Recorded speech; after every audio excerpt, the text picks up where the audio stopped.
Do a little video of my CNC plasma cutter.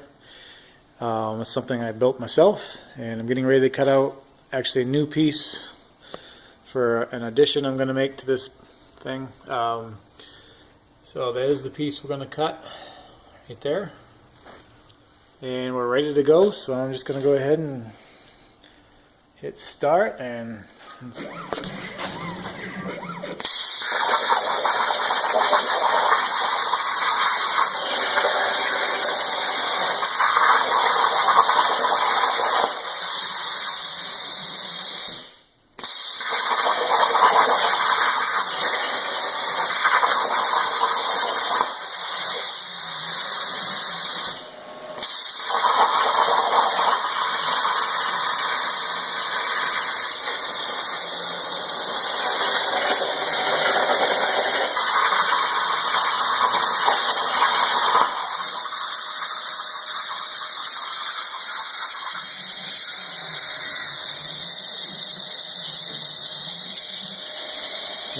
here we have the part.